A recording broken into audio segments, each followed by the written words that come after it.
Sir నమస్కారం sir. నమస్తే అండి. సార్ తెలుగుదేశం పార్టీకి చిన్న షాక్ అయితే తగిలింది sir. AP fibre net chairman GV Reddy రాజీనామా చేసేసారు. ఇక మీదట ఆయన న్యాయవాదిగానే కంటిన్యూ చేస్తానని చెప్పేసి కూడా అనౌన్స్ చేశారు. మరి సడన్ గా ఎందుకు ఈ నిర్ణయం ఆయన తీసుకున్నారు? ఏం జరిగింది? మరి దీనికి సంబంధించి ఏం చెప్తారు? ఏపీ ఫైబర్ నెట్ కు సంబంధించి చాలా రోజులుగా గొడవ జరుగుతోంది. చంద్రబాబు నాయుడు గారు పిలిచి మందలించాడు. మందలించడంతో పాటు ఏపీ ఇన్ఫ్రాస్ట్రక్చర్ మినిస్టర్ ఒక ఆయన ఉన్నాడు, జనార్దన్ రెడ్డి అని, డిసి జనార్దన్ రెడ్డి. అతన్ని దీని వ్యవహారాలు ఏంటో చూడమని ఆ మధ్య పురమాయించాడు. ఆయన వీళ్ళందరినీ కూర్చోబెట్టి మాట్లాడటం అవి జరిగినాయి. ఆ సందర్భంగా ఆయన ఒక నివేదిక సమర్పించాడు ముఖ్యమంత్రి గారికి. దాంతో ఇతను కొంత గాయపడ్డాడు. అంటే నేను ఇక్కడ చైర్మన్ గా ఉండగా ఇదేమిటి అనేది ఒకటి, తన ప్రమేయం లేకుండానే చాలా నియామకాలు జరిగిపోయినాయి అనేది ఒక ప్రాథమిక ఆరోపణ. అంటే దినేష్ కుమార్ అనే ఎండి ఉన్నాడు అక్కడ. ఆయన వైఎస్ఆర్సీపీ టైంలో నియామకము వారే కొనసాగుతున్నారు, వారి వ్యవహారాలన్నీ అటే నడుస్తున్నాయి అనేది ఒకటి. దాదాపు 9 నెలలుగా అసలు బొత్తిగా ఏ పని చేయనటువంటి సంస్థ ఏదైనా ఉందంటే ఇదే ఉంది, ఫైబర్ నెట్టే ఉంది అనేది ఒక ఎలిగేషన్. ఆయన నేరుగా మీడియాతో మాట్లాడాడు. మాట్లాడుతూ ఆయన చెప్పిన మాట ఇది, ఒక్క కనెక్షన్ కూడా మేము ఇవ్వలేదు అని చెప్పాడు. అలాగే ఆపరేషన్స్కి సంబంధించి కానీ లేదు యాక్టివిటీస్కి సంబంధించి కానీ ఏ రకమైన పని జరగలేదు. అనవసరంగా వీళ్ళ చేతకానితనం వలన 360 కోట్లు దాదాపు అనవసరంగా జిఎస్టీ చెల్లించాల్సి వచ్చింది అనేది ఒక ఎలిగేషన్. అలాగే వీళ్ళు ఈ దాదాపు 400 మందిని అనవసరంగా రిక్రూట్ చేశారనేది ఒక గొడవ. తర్వాత హెచ్ఆర్ డిపార్ట్మెంట్కి చెందినటువంటి రమేష్ నాయుడు మీద కూడా ఆరోపణలు ఉన్నాయి. ఈయన ఆరోపణలు చేస్తున్నాడు రెడ్డి గారు. ఆయన ఆరోపణల్లో ఒక 60 కోట్లు వీళ్ళు అనవసరంగా అక్కడ ఖర్చు పెట్టారు అనేది ఒక గొడవ. ఇవన్నీ కలిపి వాళ్ళ దగ్గర నుంచే వసూలు చేయాలి అంటున్నాడు ఈయన. ఏది దినేష్ కుమారు, అలాగే ఆపరేషన్స్ చూస్తున్నటువంటి శశాంక్, అలాగే భరద్వాజ అనేటువంటి ఇంకొక కీలక అధికారి ఉన్నాడు. వీళ్ళందరినీ కలిపి వీళ్ళందరూ కోటరీగా వ్యవహరిస్తున్నారు అనేది ఆయన ఆరోపణ. వీళ్ళందరి దగ్గర నుంచి ఈ రికవరీ మొత్తం వాళ్ళ దగ్గర నుంచి చేయాలా అంటున్నాడు. అంటూ ఈ మొత్తం వ్యవస్థని ప్రక్షాళన చేయాల్సి ఉంది అని చెబుతూ ఆయన మీడియాకి ఎక్కడం మీద సీఎం గారు కొంచెం ఆగ్రహించాడు. ఆ ఆగ్రహం వలన మంత్రి గారిని ప్రత్యేకంగా నియమించడం జరిగింది. ఈ మంత్రి గారిని నియమించటము, ఈ వ్యవహార శైలి, దీని మీద కొంత ఆయన గాయపడ్డాడు.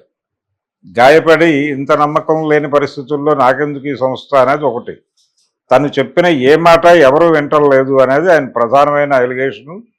ఇది చాలా కాలం క్రితమే ఆయన మీడియాతో పంచుకున్నాడు.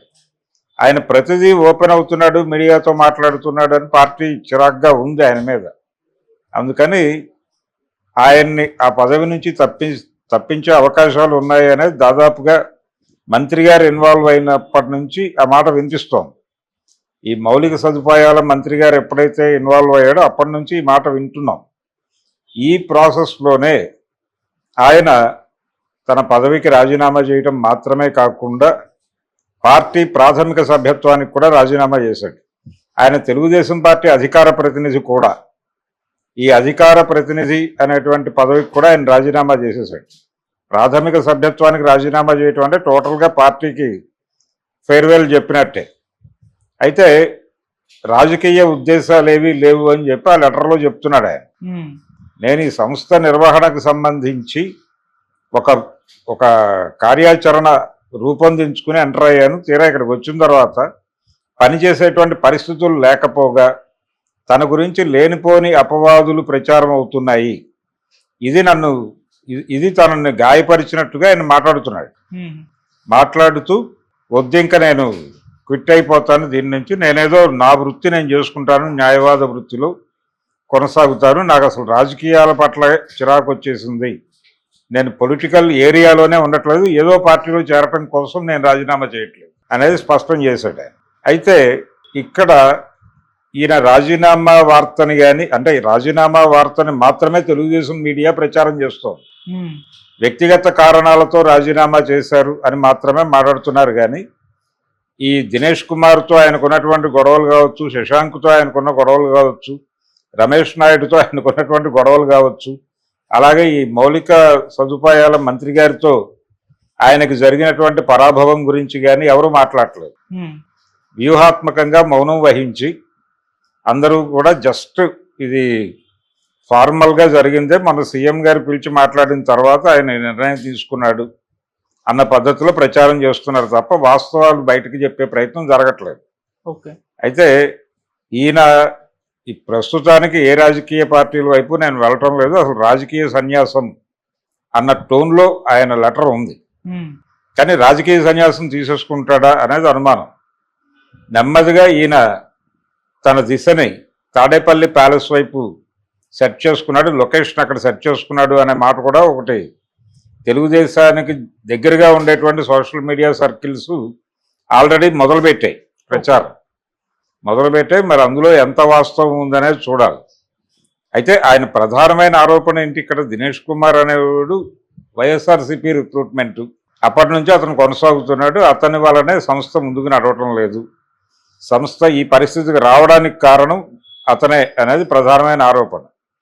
అతన్ని అలాగే ఆపరేషన్స్ వ్యవహారాలు చూస్తున్నటువంటి శశాంక్ మీద ప్రధానమైనటువంటి ఆరోపణలు, హెచ్ఆర్ డిపార్ట్మెంట్ మీద కూడా ప్రధానమైన ఆరోపణలు చేస్తున్నాడు ఆయన. ఈ నష్టాలన్నీ వాళ్ళ దగ్గర నుంచి రికవరీ చేస్తారా చేయరా అని డిమాండ్ చేస్తున్నాడు. ఇది ఇక్కడితో వదిలిపెడతాడు అని అనుకోవటం కష్టం. ఆయన తన్ని తాను ప్రొటెక్ట్ చేసుకోవడం కోసం ఇప్పుడు బయటకు వెళ్ళిపోయిన తర్వాత ఆయన మీద నియంత్రణ ఉండదు. ఇప్పుడు ఆయన మంత్రి గారిని పంపించి కంట్రోల్ చేసే ప్రయత్నం చేశాడు సీఎం గారు. ఇప్పుడు ఆ కంట్రోలింగ్ వ్యవస్థలు ఏవి పనిచేయవు కాబట్టి రేపు బయటకు వెళ్ళిన తర్వాత తిరిగి మరో ప్రెస్ మీట్ పెట్టి ఆయన క్లియర్గా ఏం జరుగుతోంది లోపల అనేది మాట్లాడే అవకాశం కూడా ఉంది.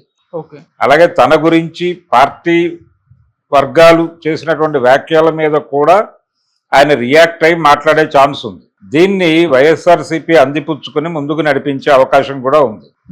అంటే ఇతను వైఎస్ఆర్సీపీ మీద కూడా కొన్ని కామెంట్స్ చేశాడు. ఆ చేసిన దానికి వాళ్ళు ఎలా రియాక్ట్ అవుతారన్న దానికంటే కూడా ఇతను రిజైన్ చేయటం అనేది పెద్ద న్యూస్. దాన్ని డెఫినెట్గా దాని మూలాలు ఏమిటి, ఎక్కడెక్కడ ఉన్నాయి, ఎవరెవరు ఏమేం చేశారు, ఈ నియామకాలకు సంబంధించి ఆయన 400 దాటి అన్వాంటెడ్ పీపుల్ని రిక్రూట్ చేశారు అనేది ఎలిగేషన్ ఒకటి ఉంది. దీని మీద ఎక్కువ ఫోకస్ పెట్టి ఎవరెవరిని అక్కడ అకామిడేట్ చేసే ప్రయత్నం చేశారు అనే దగ్గర నుంచి మొదలుపెట్టి రెండోది ఇంకో మాట అన్నాడు ఆయన, కీలకమైన స్టేట్మెంట్. కొద్దో గొప్ప దీని ఆపరేషన్స్ వైఎస్ఆర్సీపీ టైంలోనే బెటర్గా ఉన్నాయనే మాట కూడా వాడాడు. అంటే దినేష్ కుమార్ మీద ఆరోపణ చేస్తూనే కొద్దో గొప్ప ఈ సంస్థ యాక్టివిటీసు వైఎస్ఆర్సీపీ రోజుల్లో బెటర్గా ఉన్నాయి, టీడీపీ హయాం వచ్చిన తర్వాత 9 నెలల్లో ఒక్క కనెక్షన్ కూడా ఇవ్వలేదు అన్నాడు. కాబట్టి ఇది కూడా కన్సిడర్ చేయాల్సిన అవసరం ఉంది. అంటే ఈయన అందులో ఉండి ఈయనే వైఎస్ఆర్సీపీకి అనుకూలంగా వ్యవహరించాడా అనేది ఒక సందేహం. ఆయన మాట్లాడిన మాటల్లో నుంచి డిరైవ్ చేసిన మొక్కే ఇది, అదొక డౌట్. అంటే ఆయన వ్యవహార శైలి పట్ల ముఖ్యమంత్రి కొంత హర్ట్ అయ్యాడు.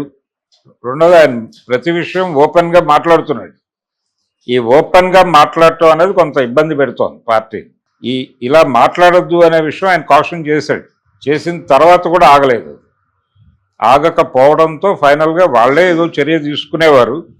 ఆ చర్య తీసుకోవడానికంటే ముందే ఈయన రిజైన్ చేసి బయటకు వచ్చేసాడు. ఇప్పుడు ఈయన మాట్లాడిన మాటలని బట్టి డెఫినెట్గా ఈయన లొకేషన్ తాడేపల్లి ప్యాలెస్ అయి ఉండొచ్చు అనే ఒక సందేహం వచ్చే పద్ధతిలోనే మాట్లాడాడు ఆయన. ఒకటే వాక్యం, వైఎస్ఆర్సీపీ టైంలో దీని యాక్టివిటీస్ కొంచెం బెటర్గా ఉన్నాయన్నాడు. ఈ ప్రొక్యూర్మెంట్కి సంబంధించిన వ్యవహారాలు చూసే వ్యక్తులు కూడా, అంటే ప్రొక్యూర్మెంట్స్, ఆపరేషన్స్ ఇవన్నీ నిర్వహించేటువంటి వ్యక్తులు చాలా దయనీయమైనటువంటి పరిస్థితుల్లో పనిచేస్తున్నారు అనేది ఒక వ్యాఖ్య చేశాడు ఆయన. వీళ్ళందరూ అప్పటి నుంచి ఉన్నవాళ్ళే. అయితే ఈ 400 నియామకాలు మాత్రమే రమేష్ నాయుడు రిక్రూట్మెంట్ చేసినటువంటి దాని మీద ఎక్కువ గొడవ జరిగింది లోపల. అలాగే అనవసరమైనటువంటి చెల్లింపులు చాలా చేశారు అనేది. ఒక పక్కన కమిటీ చెప్పినప్పటికీ ఒక 60 కోట్లు వీళ్ళు అనవసరంగా కట్టారు అనేది ఒక ఎలిగేషన్. ఇవన్నీ కలిపి రికవరీ చేస్తారా చేయరా వాళ్ళ దగ్గర నుంచి అంటున్నాడు. దీనిలో ఈయన పాత్ర ఎంత ఉంది అనేది కూడా రేపు ఎలాగూ దర్యాప్తుకి ఒక కమిటీని వేసే ఛాన్సెస్ ఉన్నాయి. వేసి ఆ నివేదిక బయటకు వచ్చిన తర్వాత కాన్షియస్గా ఇతను ఏం చేయాలి అనేది, ఎలా వ్యవహరించాలి ఇతని పట్ల అనేది ఒక ప్రోగ్రామ్ డిజైన్ అవుతుంది. ప్రస్తుతానికైతే తెలుగుదేశం పార్టీ ఈ విషయం మీద అతిగా మాట్లాడాలని అనుకోవడం లేదు. చాలా ముక్తసరిగా అతను రాజీనామా చేశాడు వ్యక్తిగత కారణాల చేత మాత్రమే అని చెప్తున్నారు. ఈ వ్యక్తిగత కారణాలు ఏమిటి అనేది నెమ్మదిగా రివీల్ చేస్తారు. అవతల నుంచి మొదలైపోయింది దాడి. ఆ దాడి పెరిగే కొద్దీ ఇక్కడి నుంచి డీటెయిల్స్ రావడం మొదలవుతుంది. ఈ వివరాల మీద గొడవ జరుగుతుంది. ఆల్రెడీ చంద్రబాబు నాయుడు గారు దినేష్ రెడ్డి నుంచి కూడా ఒక నివేదిక తెప్పించుకున్నాడు. ఈ దినేష్ కుమార్ నుంచి, ఎండి దినేష్ కుమార్ దగ్గర నుంచి కూడా ఒక నివేదిక తెప్పించుకున్నాడు. సో వీటన్నిటి మీద దర్యాప్తు జరుగుతుంది. వీటన్నిటి మీద ఎలాగూ అతను ఏం చేశాడు, అతని యాక్టివిటీస్ ఏంటి, 9 నెలల్లో వారు నిర్వహించిన పాత్ర ఏంటి, ఇవన్నీ బయటకు వచ్చిన తర్వాత ఫైనల్గా ఆయన పరిస్థితి ఏంటి, ఆయన్ని ఏం చెయ్యాలి, ఎక్కడ కార్నర్ చేయాలి,